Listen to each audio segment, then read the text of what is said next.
SIR-ന്റെ പേര് മാറ്റണം. Amit Shah intensive revision. Brittas പറഞ്ഞു എങ്ങോട്ടാ പോകുന്നത്? ബ്രിട്ടാസ് വീണ്ടും സംസാരിച്ചു തുടങ്ങിയപ്പോൾ ഇത് ഇലക്ട്രൽ ബോണ്ടിനെ കുറിച്ചുള്ള ചർച്ചയല്ല എന്നായി. ഇലക്ഷൻ കമ്മീഷനെ കുറിച്ച് സംസാരിക്കുമ്പോൾ അയ്യോ അങ്ങനെ പറ്റില്ല, അതും പറയാൻ പറ്റില്ല എന്നായി chair. Institutions.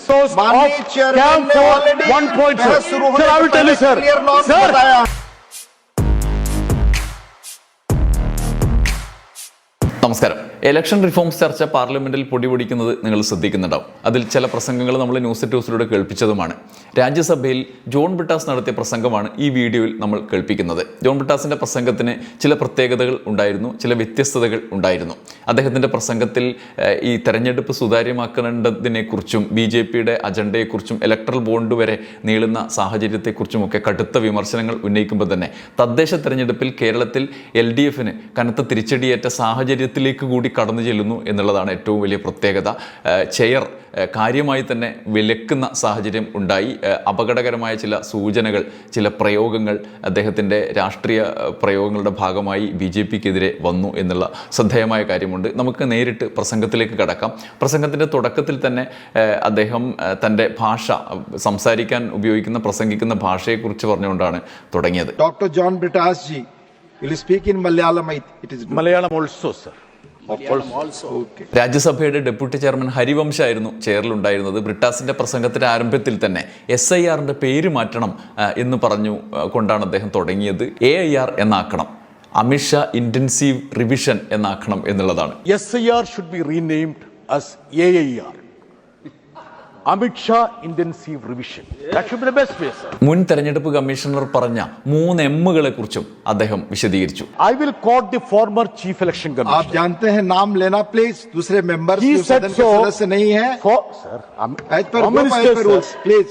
Sir, go as per rules. Sir, please, madam. Please. Former chief election commissioner said that 4 M's, madam, please.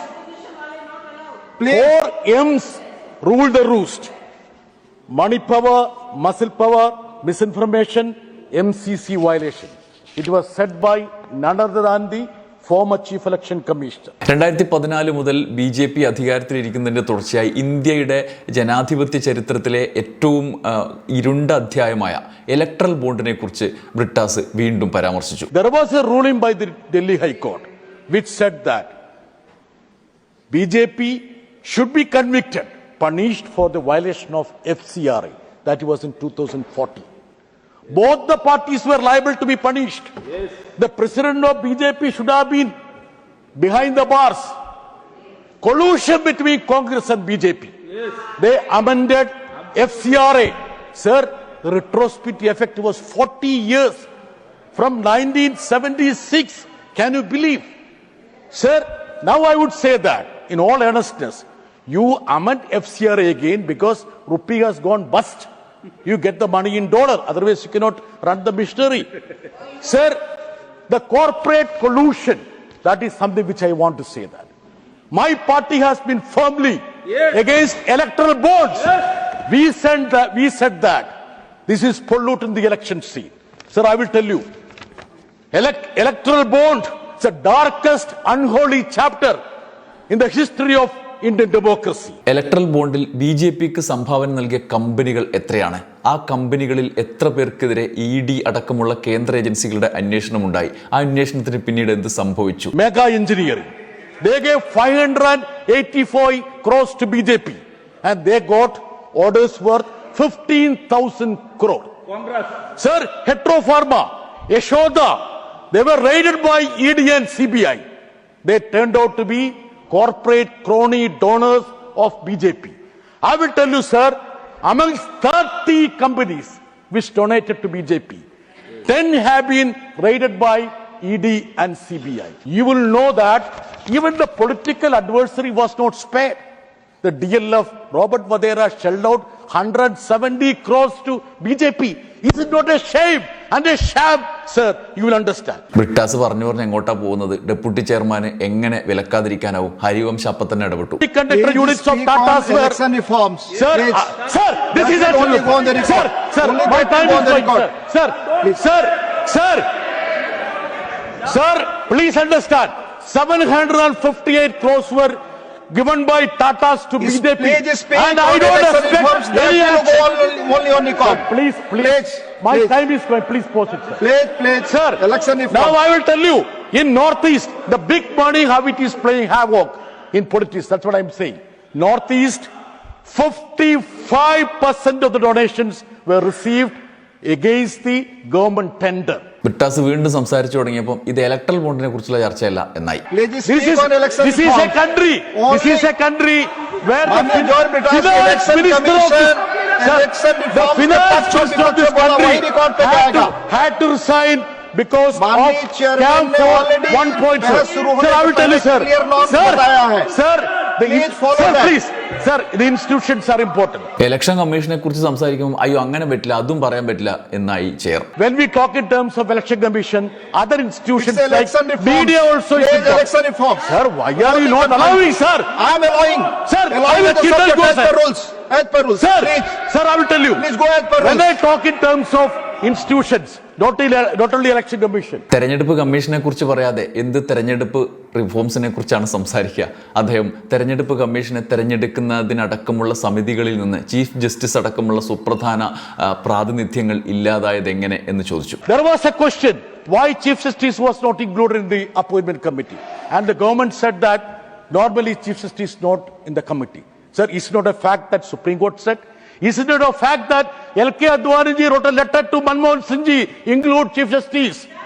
Is it not a fact that for a less significant post of CBI director, there is Chief Justice in that appointment committee? തെരഞ്ഞെടുപ്പിലെ സുതാര്യത ജനങ്ങളുടെ അവകാശമാണ്. Free and fair election is a must for a meaningful democracy.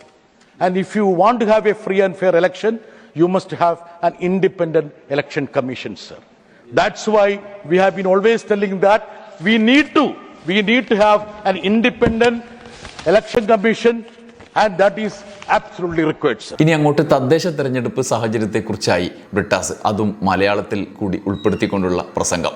അതിൽ ഏറ്റവും പ്രധാനം Jamaat-e Islami Congress RSS പദ്ധതിയെക്കുറിച്ചാണ്. കേരളത്തിൽ ജമാഅത്ത് ഇസ്ലാമി കോൺഗ്രസും കൂടി ചേർന്ന് അവിടെ RSSനെ സഹായിക്കുന്ന രീതിയിലുള്ള ഒരു മുന്നണി സംവിധാനം ഉണ്ടാക്കിയിരിക്കുകയാണ്. സർ, ഞങ്ങൾക്ക് തെരഞ്ഞെടുപ്പിൽ താൽക്കാലിക തിരിച്ചടി ഉണ്ടായി, ഞങ്ങൾ നിഷേധിക്കുന്നില്ല. പക്ഷേ അക്കാര്യത്തിൽ നിങ്ങൾക്കിടയിലുള്ള ഈ സംയുക്തമായ സന്തോഷമാണ് ഒരുപക്ഷെ കേരളത്തിലെ ജനതകൾ കണ്ടുകൊണ്ടിരിക്കുന്നത്. നിങ്ങൾക്കിടയിൽ എപ്പോഴൊക്കെയാണോ സംയുക്ത സന്തോഷം ഉണ്ടായിട്ടുള്ളത്, അപ്പോഴൊക്കെ ഈ രാജ്യം ദുരന്തത്തിലേക്ക് പോയി എന്നുള്ളതാണ് യാഥാർത്ഥ്യം. സർ, ബാബറി മസ്ജിദ് തകർച്ച സമയത്ത് എന്നെ നഗ്ന നേത്രങ്ങൾ കൊണ്ട് ആ താഴികക്കുടങ്ങൾ ധൂളികളായി അന്തരീക്ഷത്തിലേക്ക് നോക്കിക്കണ്ട ഒരു വ്യക്തിയാണ് ഞാൻ. അന്ന് മസ്ജിദിന്റെ തകർച്ചയുടെ ക്രെഡിറ്റിന് വേണ്ടി നിങ്ങളും അവരും കൂടി പരസ്പരം മത്സരിക്കുകയായിരുന്നു. ഇതാണല്ലോ ജമ്മു കാശ്മീരിൽ CPM-നെ പരാജയപ്പെടുത്താൻ RSS ജമാഅത്തെ ഇസ്ലാമി സഖ്യം പ്രവർത്തിച്ചത് എങ്ങനെ എന്ന് ചരിത്രത്തിലുള്ള കാര്യമാണ്. അതും ബ്രിട്ടാസ് അവിടെ എടുത്തു പറഞ്ഞു. ജമ്മു കാശ്മീരില് ഞങ്ങളുടെ ധീരയോദ്ധാവ് മുഹമ്മദ് യൂസഫ് തരിഗാമിയെ തോൽപ്പിക്കാൻ വേണ്ടിയിട്ട് ജമാഅത്ത് ഇസ്ലാമിയും ഇവരും കൂടി ഒരുമിച്ച് കൈകോർത്തു. അതിന്റെ മറ്റൊരു അധ്യായമാണ് ഇവർ എഴുതി ചേർക്കുന്നത്. ഈ കൂട്ടുകെട്ട് കേരളത്തിലെ ജനങ്ങൾ നോക്കിക്കൊണ്ടിരിക്കുകയാണ്. ഒരു കാര്യം ഞാൻ പറയാം, ഇന്ത്യയുടെ മതനിരപേക്ഷതയും ജനാധിപത്യവും സംരക്ഷിക്കാൻ ഞങ്ങൾ പ്രതിജ്ഞാബദ്ധരാണ്. അവസാന ശ്വാസം വരെയും ഞങ്ങൾ അതിനു വേണ്ടി പോരാടും.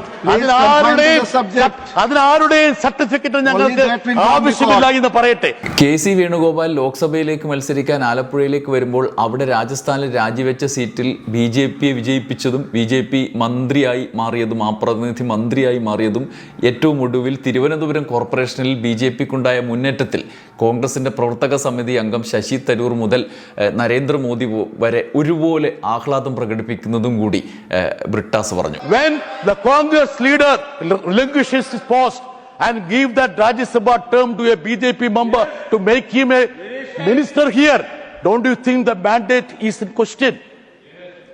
തിരുവനന്തപുരം കോർപ്പറേഷനിൽ പ്രധാനമന്ത്രിയും ഇവരുടെ പ്രവർത്തക സമിതി അംഗവും കൂടി ഒരുമിച്ച് കൈയടിക്കുകയാണ് BJP ജയിച്ചു എന്ന്. കഴിഞ്ഞ ലോകസഭയെ അപേക്ഷിച്ച് 47,000 വോട്ടിന്റെ കുറവാണ് BJPക്ക് ഉണ്ടായത്. അതേസമയം ഇവർ രണ്ടുപേരും കൂടി കൈയടിച്ചുകൊണ്ട് പറയുകയാണ് അവിടെ BJP വലിയ വിജയം നേടിയത്. ഈ ഒത്തുകളിയെ തിരിച്ചറിയാനുള്ള ആർജവം ഞങ്ങളുടെ ജനങ്ങൾക്കുണ്ട്, ഇന്ന് ജനതയ്ക്കുണ്ട്. ഞങ്ങൾക്കുണ്ടായ തിരിച്ചടിയിൽ നിന്ന് കരകയറാൻ വേണ്ടി ഞങ്ങൾക്ക് നിഷ്പ്രയാസം കഴിയും. ജനങ്ങളെ ബോധ്യപ്പെടുത്തിക്കൊണ്ട് ഞങ്ങൾ മുമ്പോട്ട് പോകും. ഇത് തീക്കളിയാണ്. കോൺഗ്രസ് കാലാകാലങ്ങളിൽ കളിക്കുന്ന ഇമാതിരി തീക്കളികളുടെ തുടർച്ചയായിട്ടാണ് അവിടെ കേന്ദ്രത്തിൽ BJP RSS ഭരണകൂടം ഇരിക്കുന്നത് എന്നും ബ്രിട്ടാസ് പറഞ്ഞു. നിങ്ങൾ കളിക്കുന്ന തീക്കളിയാണ്.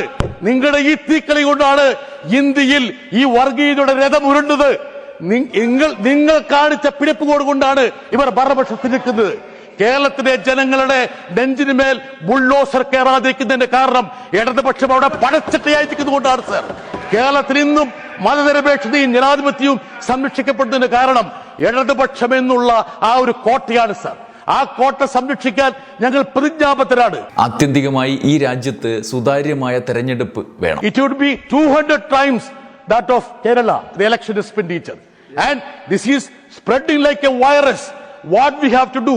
That's why, sir, our party has been earnestly saying that we need to have state funding for elections. We need to have proportional representation, at least for a percentage of seats, like that is being done in countries like Germany. Let it happen in list system.